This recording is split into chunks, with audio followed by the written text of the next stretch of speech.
नमस्कार दोस्तों, कैसे हैं आप लोग। आई होप बहुत अच्छे होंगे और अच्छे से अपनी चीज़ों में लगे हुए होंगे। भाई लास्ट शिफ्ट बची हुई है, एक शिफ्ट सुबह वाली एक सेंटर की कैंसिल हो गई है। और इसको अपनी बदनसीबी समझें या कुछ और समझें कि उन बच्चों का हाथों हाथ तुरंत के तुरंत सेम डे सेम शिफ्ट में और कहीं पे शेड्यूल कर दिया गया।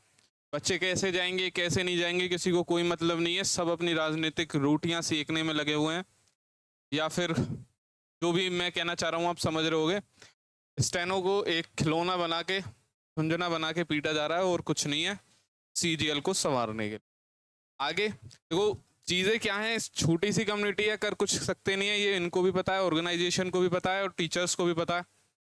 बेसिक चीज़ बस ये है कि भाई जो छोटा है उसको हमेशा से दबाया जाता रहा है और आगे भी दबाया जाता ही रहेगा जब तक बच्चे इसको लेके अवेयर नहीं हो जाते। सेफ स्कोर क्या रह सकता है इस बार का एग्जाम? बिल्कुल अनएक्सपेक्टेड आ रहा है, आउट ऑफ सिलेबस आ रहा है। आज की फर्स्ट शिफ्ट रिलेटिवली थोड़ी इजी आई है, ठीक है, लेकिन उसके अंदर रीजनिंग और जीएस तोते उड़ा रही है, ठीक है। तो एसएससी स्टेनो 2025 के अंदर सेफ स्कोर क्या रहने वाला है? एग्जाम लेवल आप देख रहे हो अटपटा है, बिल्कुल अनएक्सपेक्टेड है। तो लास्ट ईयर से कम कट ऑफ जाएगी या नहीं जाएगी?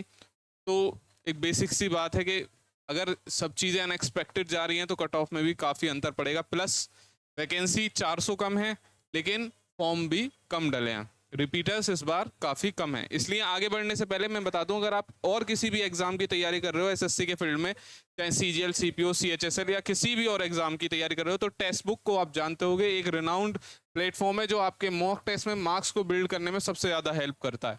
इसके अंदर ये लेके आया फ्यूचर ऑफिसर सेल, जिसके अंदर आपको टेक्स्ट बुक पास प्रो मिल जाएगा 571 में और पास प्रो मैक्स मिल जाएगा 703 में। अगर आप हमारा कूपन कोड स्टेप यूज करते हैं तो एडिशनल 12% का डिस्काउंट मिल जाएगा। अब आगे देखते हैं भाई कि बेसिक सी चीज क्या हुई है कि इंग्लिश जो आपको देखने को मिली है, इंग्लिश के अंदर मोस्टली इजी टू मॉडरेट, ठीक है, लेकिन इसके अंदर जो पीक्यूआरएस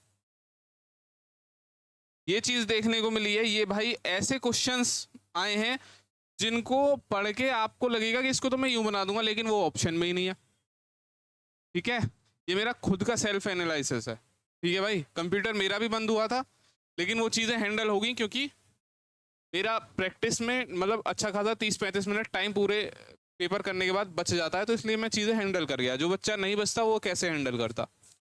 बेसिक चीज़ ये है कि पीक्यूआरएस बहुत ही ज़्यादा अटपटे पूछे जा रहे हैं। क्लोज टेस्ट, एक क्लोज टेस्ट आसान है तो एक क्लोज टेस्ट हार्ड पूछा जा रहा है, ठीक है। और अनसीन पैसेज का शिफ्ट वाइज वेरिएशन है, कहीं हार्ड कहीं इजी। तो बेसिकली इसको हम इजी टू मॉडरेट लेके चलेंगे, जैसा कि पीवाईक्यू बेस है। पीवाईक्यू बेस मतलब जैसा पीवाईक्यू में प्रीवियस ईयर में था, लास्ट ईयर में। रीजनिंग, रीजनिंग भाई मॉडरेट टू हार्ड,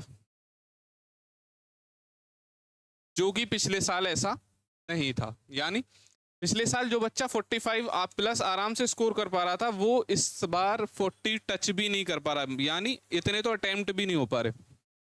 बेसिक चीजें ये हैं। नेक्स्ट चीज जीएस, जीएस जो सबसे ज्यादा अनएक्सपेक्टेड आई है, ठीक है, सबसे ज्यादा अनएक्सपेक्टेड आई है। अनएक्सपेक्टेड है, अब स्पेलिंग पे मत ध्यान दे देना, ठीक है, वो मेरे को आती है लेकिन शॉर्ट फॉर्म में मैंने लिख दिया। अनएक्सपेक्टेड इन द सेंस जो पहले स्टैटिक वाले क्वेश्चंस होते थे, जो डायरेक्ट लगने वाले क्वेश्चंस होते थे, वो है ही नहीं। करंट के क्वेश्चन डायरेक्ट है ही नहीं, सारे स्टेटमेंट वाइज सारे क्वेश्चंस हैं। तो ये रिलेटिवली भी मॉडरेट टू हार्ड है, ठीक है।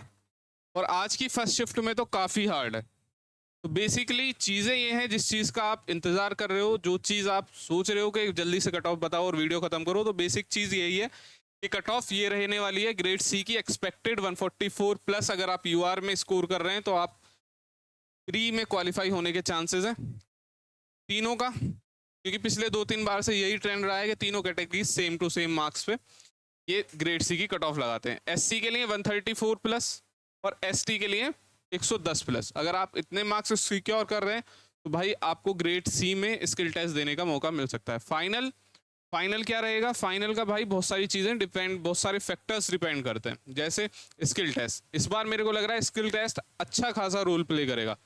अगर रोल प्ले, एक तो रिकॉर्डिंग में कैसा मैटर होगा, प्लस उसके साथ साथ दो चीज़ और है कि क्या इंफ्रास्ट्रक्चर ऐसा मिल पाएगा जैसा पहले मिल पाता था, क्योंकि टीसीएस के अंदर भी स्किल में कम कमियां नहीं रहती थी, तो इसमें तो और भी ज़्यादा आप सोच ही सकते हो। बाकी एक्सपेक्टेड जो सबसे ज़्यादा देखने बच्चे आएंगे वो है ग्रेड डी का सेफ स्कोर। वो सेफ स्कोर क्या हो सकता है, 126 से लेके 127। अगर आप यूआर के अंदर सिक्योर कर रहे हो तो आप ग्रेड डी का स्किल टेस्ट देने की सोच सकते हो, या फिर मिल सकता है आपको। 126 से 127 ओबीसी, 113 से 114 आपका ईडब्ल्यूएस, और एससी 102 से लेके 104, और एसटी आपका 80 प्लस मार्क्स अगर आपके बनने हैं तो एसटी के अंदर आपको ग्रेड डी का स्किल टेस्ट देने को मिल जाएगा। ठीक है, रही बात कि भाई आंसर की और कितने बच्चे अटेंडेंस लगी है, अटेंडेंस मोस्टली 50 से 60% के बीच में है, लेकिन आरटीआई लगा दी गई है। जैसे ही आरटीआई का रिप्लाई आ जाएगा हम आपको खबर कर देंगे। एक और चीज़ कि आंसर की के ऊपर इन्फॉर्मेशन गैदर की जा रही है, जैसे ही वो इन्फॉर्मेशन हमारे पास तक सटीक आ जाएगी उसी दिन हम आपको इस चीज़ को कन्वे कर देंगे। ठीक है भाई, तो बहुत बहुत शुक्रिया इस वीडियो को देखने के लिए। अगर आपको वीडियो अच्छी लगी हो तो आप इसको अपने दोस्तों में शेयर कर सकते हैं, चैनल को सब्सक्राइब कर सकते हैं और वीडियो को लाइक कर सकते हैं।